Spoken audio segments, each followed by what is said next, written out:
સુરેશભાઈ અને વર્ષાબેન તરફથી રાખવામાં આવ્યું છે. પણ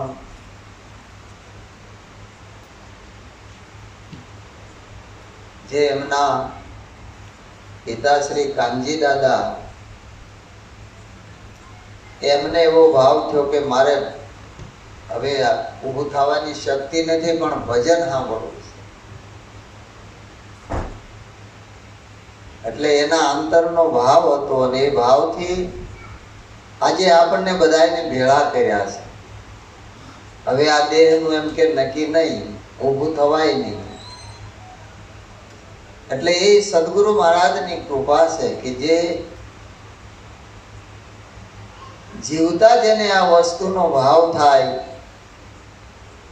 અને જીવતા જ આ પદની જે પ્રાપ્તિ થાય.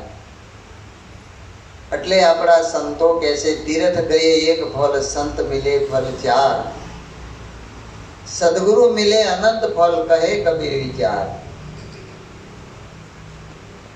તીર્થોમાં જવાથી એક જ ફળની પ્રાપ્તિ થાય કે આપણા મનને આમ હોય કે આપણે તીર્થોમાં જઈ આવ્યા, જોઈ આવ્યા, જાણી આવ્યા કે ત્યાં શું છે.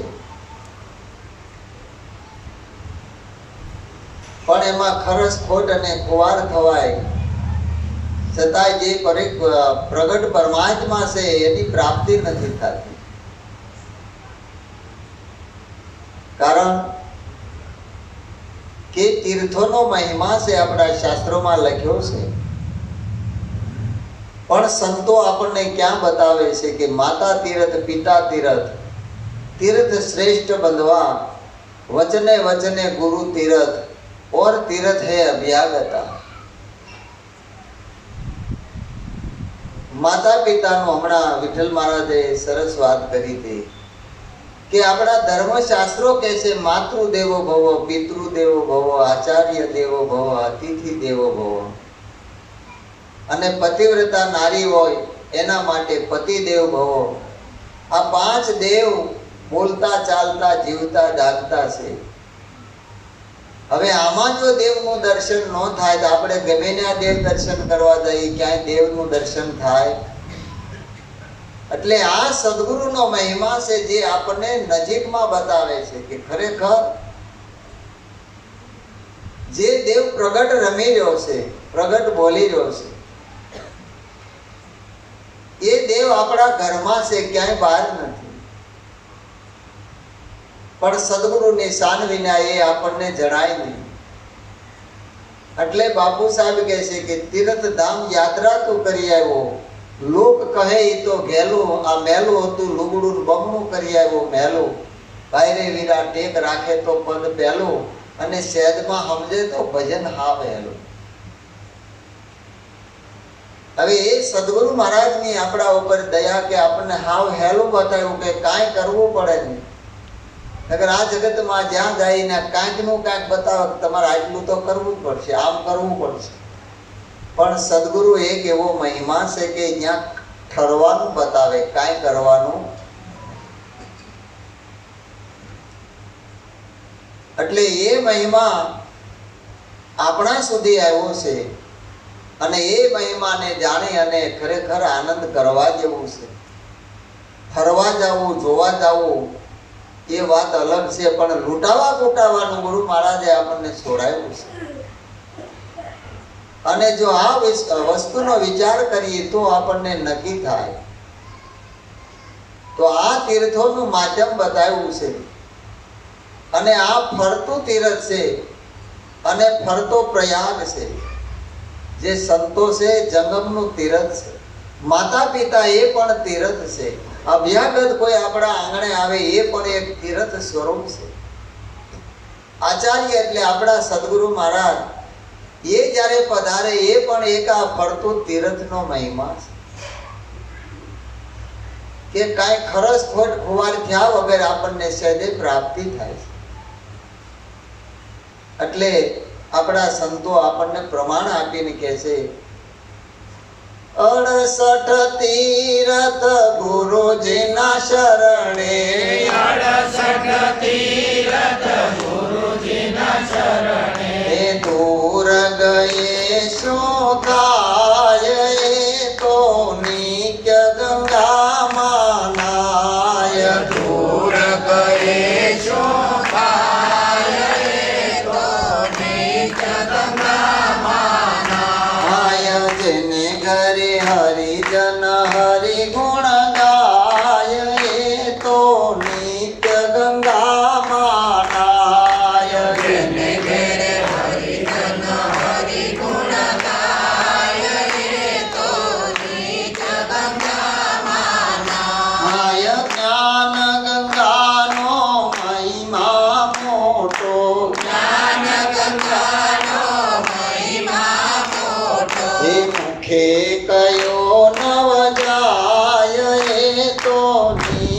ગંગામાં નાય. મુખે કયો નવ જાય એ તો નીચ ગંગામાં નાય. જેને ઘરે હરિજન હરિ ગુણ ગાય એ તો નિત્ય ગંગામાં નાય. જેને ઘરે હરિજન હરિગુણ ગાય એ તો નીચ ગંગામાં નાય.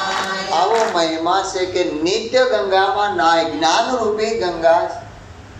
અને એ જ્ઞાન રૂપી ગંગામાં જ્યારે મન ડૂબકી મારે ને ત્યારે મન છે પોતાના સ્વરૂપની અંદર લઈ થઈ જાય ને પોતાનું સ્વરૂપ છે એને પામી જાય. આવો આ મહિમા છે આ તીર્થ. પણ સંત મિલે ફલ ચાર. સંત મળવાથી ચાર ફળની પ્રાપ્તિ થાય. હવે કયા ચાર ફળ છે? કબીર સાહેબ કહે છે કે કબીર સંદેશો મોકલે સંતો કરજો વિચાર, વિના પાણીએ નીપજે આ દીઠ એક અને ફળ ચાર. આ મનુષ્ય દેહ રૂપી આ દીઠ એક છે પણ આને ચાર ફળ લાગે છે: ધર્મ, અર્થ, કામ અને મોક્ષ.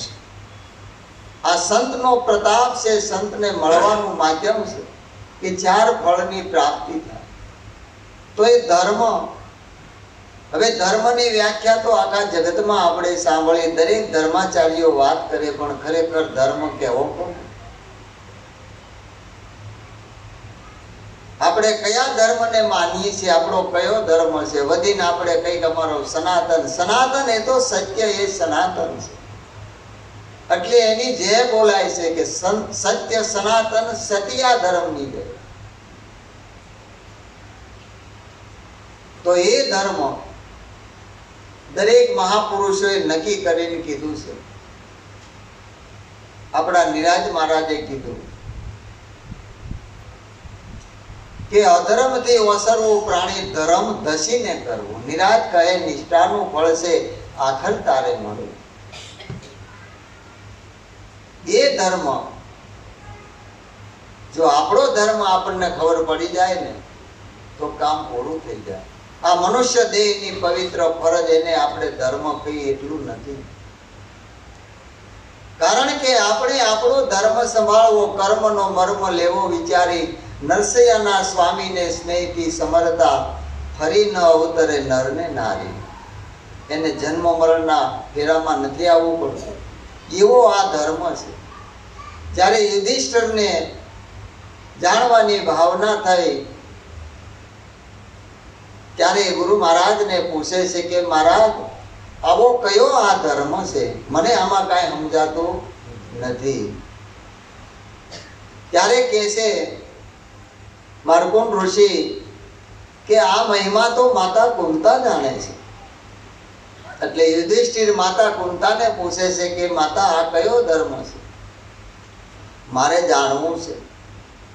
ત્યારે માતા કુંતા કહે છે કે આ ધર્મની વાત તો સતી દ્રૌપદી જાણે છે. ત્યારે ધર્મરાયને શંકા પડી કે કદાચ માતાથી વાત ન કરાય એવી કોઈ વાત હોય તો ન કે, પણ મારા ધર્મપત્ની મને વાત ન કરી, એટલે આવો કયો ધર્મ છે? આપણા લાલજી મહારાજે એટલે એ નિર્માણ કર્યું છે કે કુંવારી દીકરીનો ઉપદેશ ન આપતા. નાની ઉંમર વાળા બહેનો હોય એને એકલા ઉપદેશ ન આપતા. એના પરિવારના બધા હોય અને લાવે એ વસ્તુ જુદી છે. શા માટે? કે આવો પ્રશ્ન થાય ત્યારે હું જવાબ આપે. એટલે સતી દ્રૌપદી કહે છે કે રાજન, આ ધર્મ જાણવો એ હેલપેલ નથી. કારણ કે આ એક અંગના 9 ટુકડા કરો, આશીષ ઉતારીને ધરણી ધરો, તો આ નિજિયા ધર્મને વરો. આ નિજ ધર્મ, નિજ એટલે પોતે, પોતાનો ધર્મ. અને એ ધર્મને માટે સંતોએ બલિદાન આપ્યા છે. આ દેહના બલિદાન આપી દીધા છે. કારણ કે ધર્મને કાજે ભગવાન અર્જુનને સમજાવે ત્યારે કહે છે કે એ અર્જુન, સર્વે ધર્મ પારિતાજ્યમ મામે કમ શરણાવૃતમ. આ બધા ધર્મનો આશરો છોડી મારે શરણે આવી જા. અર્જુન કહે છે પ્રભુ કેમ આવું કહો છે? કે હું જે કહું એ બરોબર સાંભળ. કે આંખનું કાન કામ કાન નહીં કરે ને કાનનું કામ નાક નહીં કરે, હવનો ધર્મ હવ સંભાળે, તારો ધર્મ કર્યો, તારા ધર્મને તું જાણ. કારણ કે સ્વધર્મ નિધનમ શ્રેય. એ અર્જુન, મનુષ્ય પોતાના ધર્મમાં રહી અને મૃત્યુને પામે છે તો એનું શ્રેય થાય છે, જીવાત્માનું કલ્યાણ થાય છે, એની દુર્ગતિ ક્યારેય નથી થાય. આવો ધર્મ આપણા લાલજી મહારાજે આપણને સમજાવ્યો, નક્કી કરાવ્યો છે. આપણે ક્યારે એનો વિચાર કરીએ છીએ કે આપણો ધર્મ કયો? એ નક્કીપણું કરાવ્યું છે. હમણાં વિઠ્ઠલ મહારાજે કીધું એમ કે આપણે કઈ પૂછવું નથી, જાણવું નથી, હવને સમજાઈ ગયું.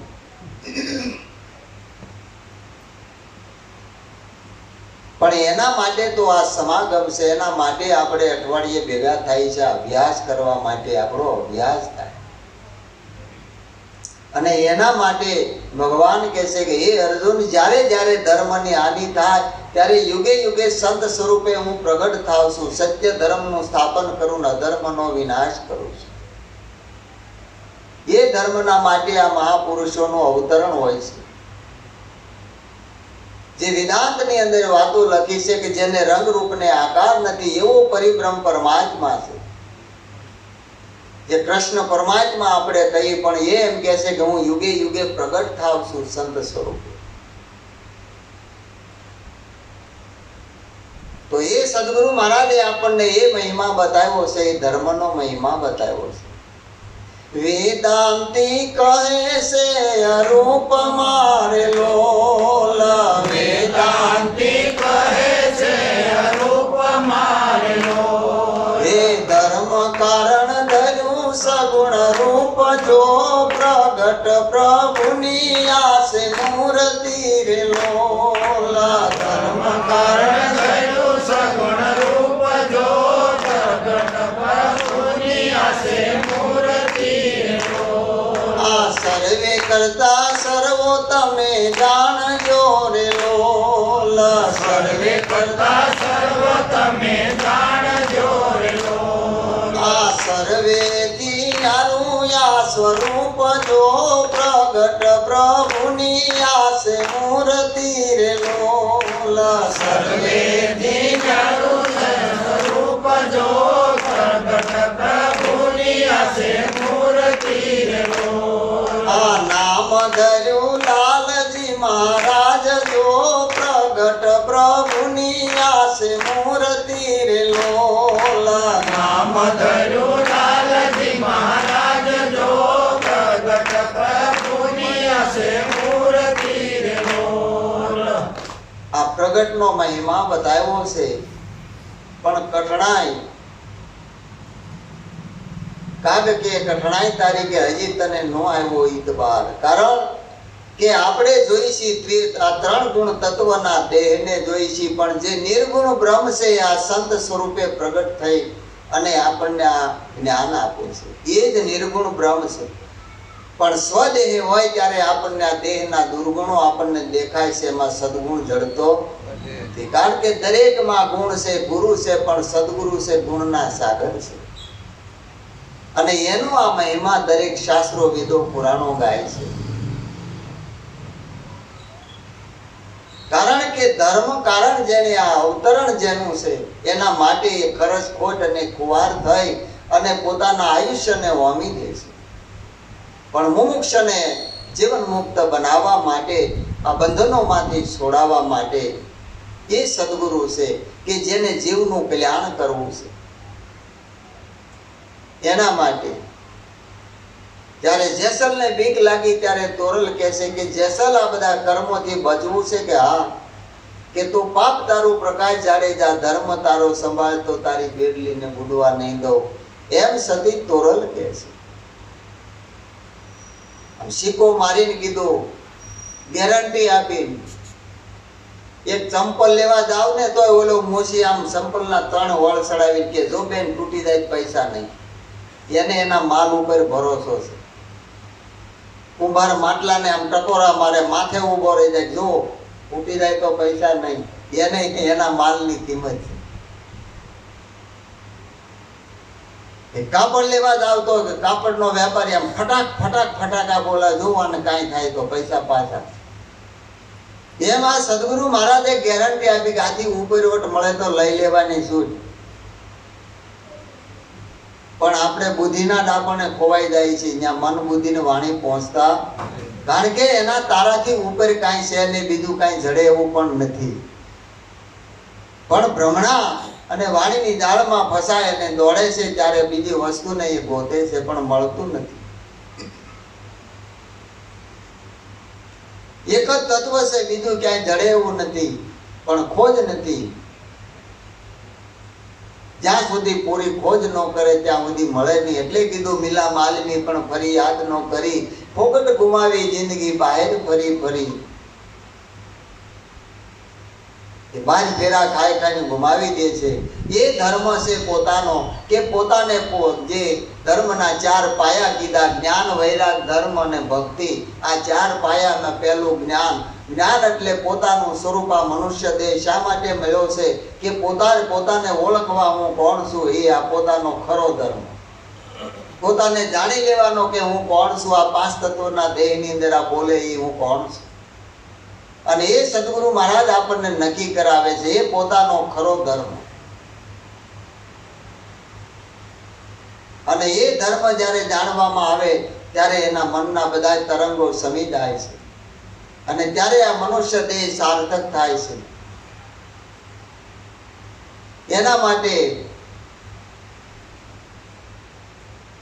જે સદગુરુ મહારાજ છે એ આપણને મહિમા સમજાવે છે કે ધર્મ અને અર્થ. અર્થ એટલે આપણે પૈસો કમાઈ એ બરોબર છે, કારણ કે શરીર નિર્વાહ ચલાવવા માટે, આ બધા વ્યવહારો કરવા માટે આ પુરુષાર્થ હશે તો આ પરમાર્થ થાય. આ સુરેશભાઈએ ભજન રાખ્યું, પુરુષાર્થ ન કરતા થાય, આ બધાને બોલાવીને કાર્ય થાય. કારણ કે દેहा के भीतर प्राण है, प्राण के भीतर जीव, जीव के भीतर वासना, वासना के भीतर काम, काम के भीतर पुरुषार्थ અને પુરુષાર્થ બળા દે. એ પુરુષાર્થથી આ પરમાર્થ થાય એટલે એ અર્થ કહેવાય. પણ ખરો અર્થ કયો? કે જો પોતે પોતાને જાણી લીધો અને સદગુરુના શરણે જઈને નક્કી કરી લીધું તો એનો અર્થ સર્યો કહેવાય. નકર તો આપણે જાણીએ ને કે અર્થ કાંઈ સરે નહીં. આપણે જાણીએ, અમારે સગન મહારાજ કે હીરો ભોગે જી આવ્યો ને ડેલે હાથ દી આવ્યો. ક્યાં ગયા હતા? ક્યાંય નહીં. હું લાવ્યા? કાંઈ નહીં. ખાલી હાથે આવ્યા ને ખાલી હાથે જવા. આ જગતમાં આવ્યા તોય શું, ન આવ્યા તોય શું? કોઈ માધ્યમ ખરું? એનો કોઈ અર્થ સરે ખરો? પણ આપણને સદગુરુ લાલજી મહારાજ મળી ગયા કે આપણો અર્થ સર્યો, કે આપણે આપણને ઓળખાવી અને ગુરુ મહારાજે પોતાનું સ્વરૂપ નક્કી કરાવ્યું. અને એ નક્કીપણું કરાવ્યું ત્યારે ખરો અર્થ સર્યો. બીજા અર્થ તો આપણે ઘણા કરીએ, પણ ખરો અર્થ હા પોતે પોતાના આત્મા સ્વરૂપને જાણી લે. કે જે આત્મા ગીતાની અંદર કીધું ભગવાને કે જે અવિનાશી છે, જેને જન્મ મરણ સંભવતું નથી, શસ્ત્ર કાપે ની, અગ્નિ બાળે ની, પાણી ભીજવે ની, પવન હુકવે ની, એ જ આત્માનું દર્શન આપણને ગુરુ મહારાજે કરાવ્યું છે. અને એટલા માટે એ સદગુરુ સ્વયં પધારે છે. જેમ ભગવાને કીધું કે યુગે યુગે હું સંત સ્વરૂપે પ્રગટ થાવ છું. હરિગુરુ સંત સ્વરૂપે કાયમ પ્રગટ જ હોય છે. સેવક રથે પૃથ્વી પર પધારિયા, સેવક રથે પૃથ્વી પર પધારિયા. એ સે મોક્ષ તણારે દાતાર, નમો રે ગુરુદેવને. સે મોક્ષ તણારે દાતાર, નમો રે ગુરુદેવને. પરતમ સદગુરુને શરણે નમો. પરતમ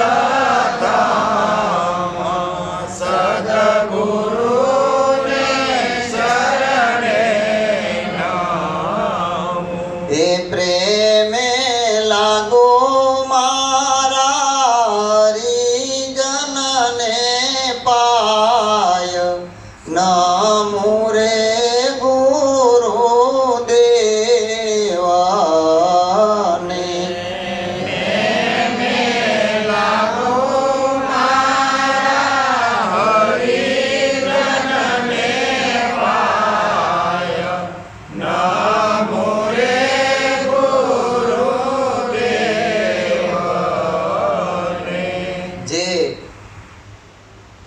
અર્થ જે હતો એના કારણે જેનું અવતરણ થયું અને પછી રહ્યો કામ, ધર્મ અર્થ અને કામ. કામ એટલે ભગવાન કહે છે હે અર્જુન કામીઓમાં કામ તે હું સૌ. કામનું મૂળ કલ્પના છે. શું છે? કલ્પના. આપણે જે કાંઈ કરીએ બધું કલ્પનાથી પહેલું કરીએ પછી કાર્ય થાય. પહેલી કલ્પના.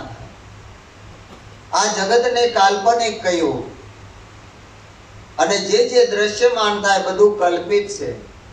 એટલે સંતો કહે છે ये सागर ये लहरे ये बुदबुदे ये जल में सब कल्पित है मुझे मेरी मस्ती कहाँ लेके आई जहाँ मेरे सिवा कहीं कुछ भी नहीं. આ બધું કલ્પિત છે. રામને સંશય થયો ત્યારે વશિષ્ઠ મહારાજ કહે છે કે હે રામ જગત ત્રણ કાળમાં નથી, એ તમારા ચિત્તમાં ઊભું થયું છે અને એ તમારા મનની કલ્પના છે. કારણ કે મનથી આ જગત દેખાય અને મન વડે આ સંસાર છે. મન મળી ગયો અમનમાં તો થઈ ગયો બેડો પાર છે. કારણ કે જ્યાં મન જ મળી જાય છે પછી રહેતું નથી. એટલે પ્રીતમદાસ કે મન તું દરિયાની લહેર સમાન છે અને લહેર સમતા જેમ સમુદ્ર દેખાય બીજો નથી બોલતો. જ્યાં સુધી મન છે ત્યાં સુધી પોતાનું સ્વરૂપ નક્કી થાય નહીં. એટલે ગુરુ મહારાજે એ જ પેલું મુકાયું, ગાન મૂકી દે અને ત્યારે પોતાનું સ્વરૂપ નક્કી થાય. ત્યાર પહેલા નક્કી થાય. અનેક જાતની કલ્પનાઓ હોય પણ મન વાણી પહોંચે નહીં, હજરા અમર રહેવે. એવો દેશ ઈશ્વર તણો સંતો લેજો વિચારી, જ્યાં મન બુદ્ધિ વાણી કામ આવતા નથી. એવો દેશ છે અવાજ આપી. એવો દેશ આ ઈશ્વર તણો એ નક્કી કરવાનું છે. પણ નક્કી ક્યારે થાય કે જ્યારે સદગુરુના બોલનો તોલ કરે અને નક્કી જો એને વિશ્વાસ હોય અને શ્રદ્ધા અને નિષ્ઠા હોય તો થાય. નિષ્ઠા પોતાની જ હોય. એક વાંદરાનું ટોળું આંબાવાડીમાં ગયું, કેરીની સિઝન અને કેરી પાકેલી એટલે મેંડ્યો કેરી ખાવા આખું ટોળું ને મોજ આવી ગઈ. એમાં બગીચાનો માલિક આવ્યો અને જોઈ ગયો એટલે ગોફળમાં પથરા ચડાવીને મેંડ્યો મારવા. એ વાંદરાનું ટોળું ભાગ્યું બધું અને નદીના કિનારે જઈને બેસી ગયો. પછી એકાબીજા ચર્ચા કરે, આપણને માર્યા હું કામ? એટલે એમાં કોઈ સમજેલ હોય કે ભાઈ આ વાડીનો માલિક હતો, બગીચો એનો હતો, આ આંબા એને રોપ્યા છે, એને પાણી ચીચ્યા છે ને એને આ રખેવાળી કરી છે એટલે એનું થાય. તો કે તો આપણે કેરીઓ દાંતમાં લાવ્યા છે કે આપણે ગોટલા વાવીને આપણી વાડી કરીએ તો આપણને કોઈ ન મારે ને કે આ એવું કરી. બધા નદી કાંઠે ખાડા કર્યા, વાવ્યા ગોટલા, નદીમાંથી પાણી લાવીને વાવી દીધું. બેઠા હામું તો 2 કલાક 4 કલાક 100 કલાક એકાબીજાને હામું તો હજી ઉગ્યા નહીં, હજી ઉગ્યા નહીં. આ માકડાની જાય થકણી રે ખરવોળીને કાઢ્યા બહાર. જોવે ગોટલાને કે હજી ક્યાંય ઓટો પૂછ્યો નથી. એમાં કોઈ મહાત્મા નીકળ્યા, સંત મહાત્મા, અને એને પૂછ્યું કે મહારાજ આવું કેમ થયું કે આ આંબાવાડી છે, જો ત્યાંથી તમે આ કેરીઓ લાવ્યા ને ગોટલા વાવ્યા પણ ઉગ્યા નહીં. અમે ઘણી મહેનત કરી, ખાડા ગાયા, ડાંટા, પાણી પાયું, બધું કર્યું, રાહ જોઈ. ત્યારે મહાત્મા કે ભાઈ ધીરે ધીરે મના ધીરે સબ કુછ હોય. માલી શીશે 100 ગળા હતો, ઋતુ આવે ફળ હોય. સદગુરુની કૃપા હોય ને તો થાય ને. એ આંબાની ડાળ જ્યારે ગુરુદ્વારે જાય ને ત્યારે ડાળે ડાળે ગુરુ મહારાજ સ્વયં પધારે. કાંઈ ભીખ માંગવા જવું પડે, એમ ગોતવા જવું પડે ગુરુ મહારાજ? એ સ્વયં પધારે. એને કોઈ જાતની ઈચ્છા કે કાંઈ રવા દેતું નથી. સ્વયં એને બધી વસ્તુની પ્રાપ્તિ થાય. એ સદગુરુનો મહિમા છે. એટલે એ આંબો ઉગ્યો નહીં. હવે એ ખરેખર વિચાર કરીએ તો આંબો કયો છે કે આંબો અમર છે સાધુ કોક ભૂમિને ભાવે.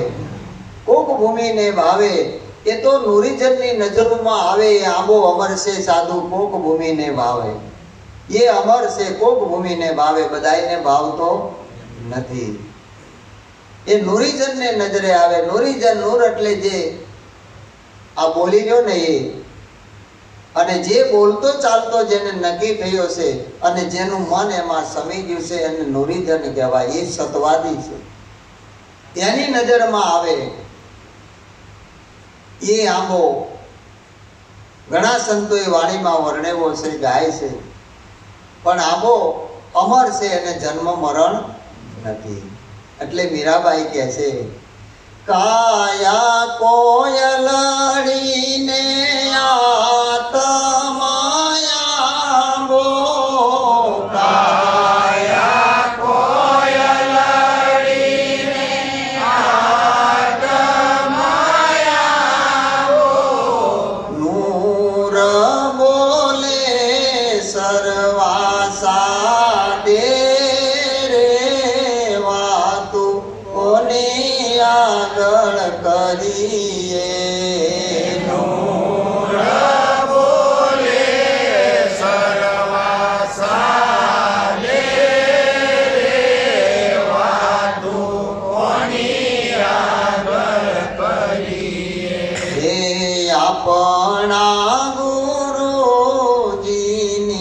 વાતું રે વાતું કોની આગળ કરીએ.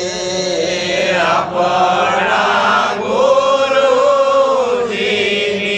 વાતો રે વાતું કોની આગળ કરીએ. જેને જેને પૂછું ઈ તો દૂર બતાવે.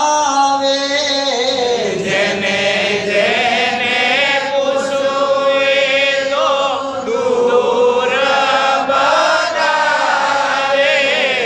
મળી આઠ ગારા લોકો રે વાતું કોની આગળ કરીએ.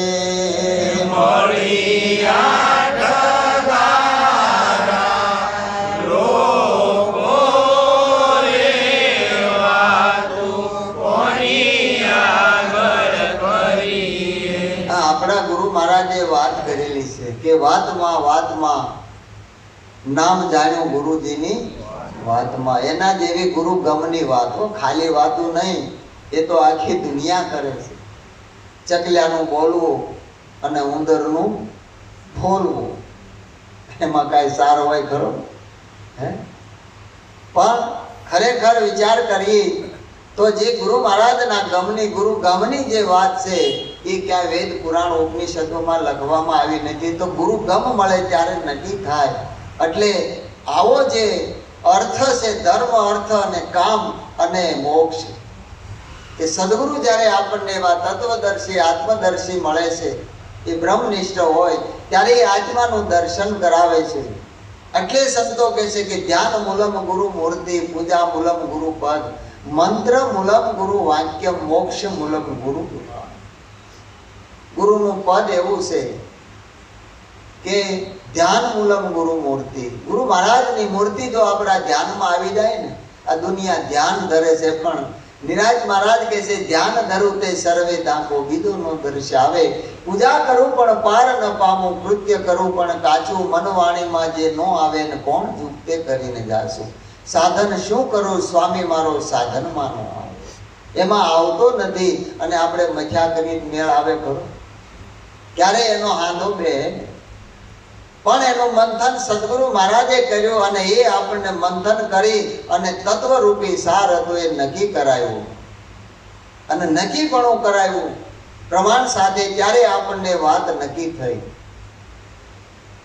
કે આ ધ્યાન એ ગુરુ મહારાજનું જો આપણને આવી ગયું તો પછી કોઈનું ધ્યાન ધરવું પડતું નથી અને એનું ધ્યાન ક્યાંય બીજે હોતું નથી. પણ ધ્યાન નો રહે એટલે જેમ નટળી દોર ઉપરથી ધ્યાન સુકે તરત હેઠી પડે, એમ જો ધ્યાન નો રહે તો તરત જ હેઠું પડાય. એટલે ધ્યાન મૂલમ ગુરુ મૂર્તિ, ગુરુ મહારાજનું સ્વરૂપ છે એ આપણા ધ્યાનમાં આવી જાય તો એને ક્યાંય પૂજા કરવા ન જવું પડે. પૂજા મૂલમ ગુરુ પદ, ગુરુનું પદ એવું છે કે ગુરુનું પદ, ગુરુ પદ પંકજ પૂજતા 14 લોક પૂજાય, શેષ વિરંચી ચારદા ગુરુ તણા દસજા. એ ગુરુ મહારાજનું પદ પૂજવાથી 14 લોકનું પૂજન થઈ જાય, એ નક્કી થઈ જાય. હવે પૂજા મૂલમ ગુરુ પદ, મંત્ર મૂલમ ગુરુ વાક્યમ. ગુરુનું મુખનું જે વાક્ય છે ને એ મંત્ર બરોબર છે, એનો તોલ કોણ કરે? હરિચંદ્રએ કર્યો કે રાજપાટ બધું છોડી એક વચનને ખાતર વેચાઈ ગયા. એ ગુરુ વાક્યના જેને બોલ થયા હોય, જેના તોલ થયા હોય, એ મહાપુરુષોના આપણે ગુણ ગાઈએ છીએ. એટલે કીધું હરિગુરુ દેવ બોલે એના વચન હીરા માણેકની તોલે. આ ગુરુનું વાક્ય એ જ મંત્ર, બીજો કોઈ મંત્ર નથી. ઘણા પૂછે આપણને મહારાજે મંત્ર તો ન આપ્યો, બરોબર, પણ ગુરુ એ જંતર, ગુરુ એ મંત્ર, ગુરુ એ સબસે સવાઈ, ગુરુ એ જંતર. જે જન તર્યા એ ગુરુથી તર્યા. ગુરુ એ મંતર, આ મન છે ને એ ગુરુથી જ તરે. એના શરણે જાય તો હોંપી દેવાય. અને એ ભગવાને કીધું, હે અર્જુન તું મારા મનવાળો થા, હું તને બધાય પાપ કર્મોથી મુક્ત કરું. એમ જે સદગુરુના મનવાળો થયો અને એને મન અર્પણ થયું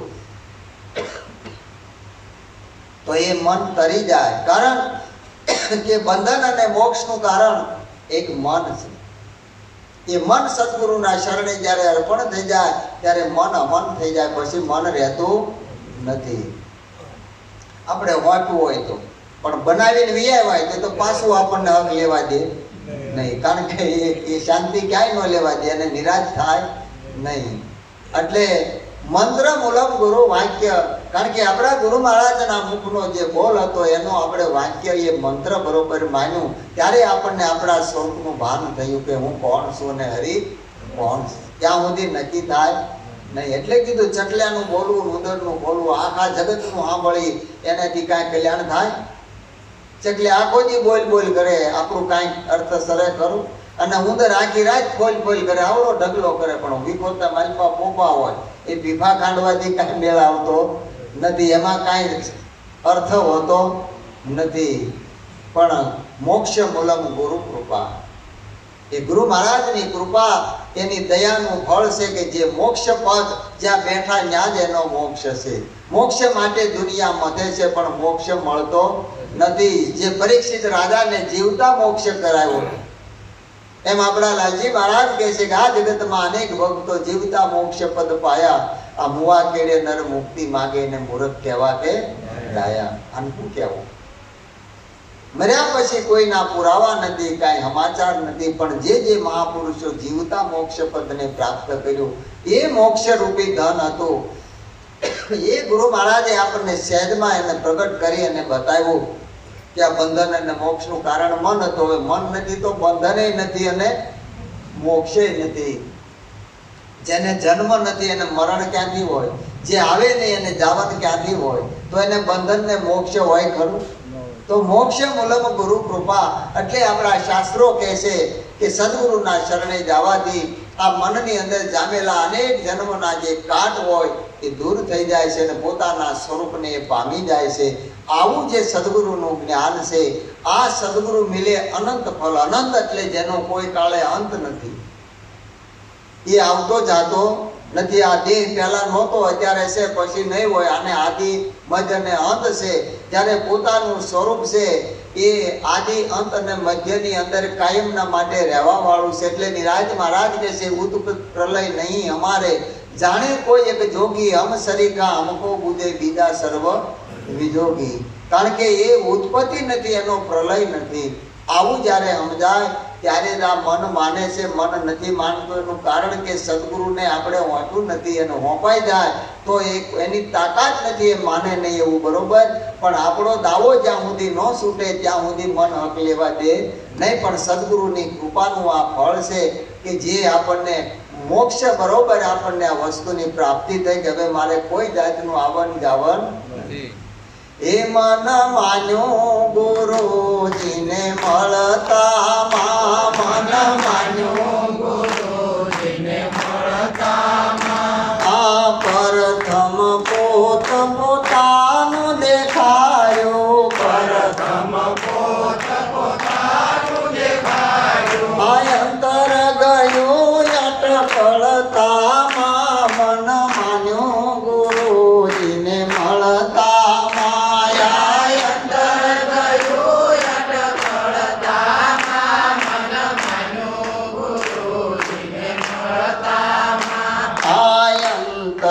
અંતરયામીને ઓળખાયા અંતરયામીને ઓળખાયા એ આપો પુને ગળતામાં મન માન્યું ગુરુજીને મળતા માયા આપો પુને મળતા મન માન્યું ગુરુજીને મળતા મરવું ને અવતરવું મટ્યું છે મરવું ને અવતરવું મટ્યું છે એકી ગુણી બુદ્ધિ ટળતામાં મન માન્યું ગુરુજીને મળતા માયા ત્રિગુણે બુદ્ધિ ટળતામાં મન માન્યું ગુરુજીને મળતા એ મન માન્યું ગુરુજીને મળતામાં મન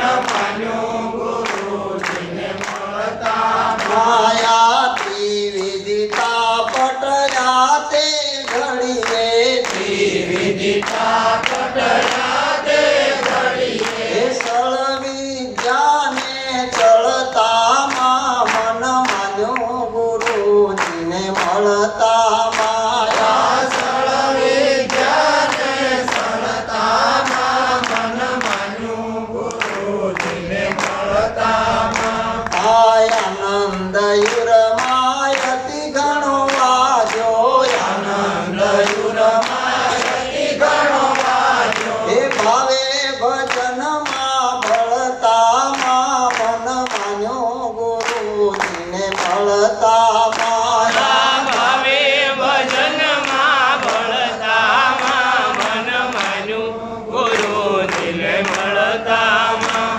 અવગુણ સર્વે અળગા થયા એ છે અવગુણ સર્વે અળગા થયા છે એ ગુરુજીના ગુણ સાંભળતામાં મન માન્યું ગુરુજીને મળતા માયા ગુરુજીના ગુણ સાંભળતામાં મન માન્યું ગુરુજીને મળતામાં આ નિરાત નામ પ્રતાપ ગુરુનો નિરાત નામ પ્રતાપ ગુરુનો અનભે થયો પણ પડતામાં મન માન્યું ગુરુજીને મળતા માયા ગાયન ભેદ યોયણ પડતામાં મન માન્યું ગુરુજીને મળતામાં એ મન માન્યું ગુરુજીને મળતામાં મન માન્યું ગુરુજીને મળતામાં સદગુરુ મહા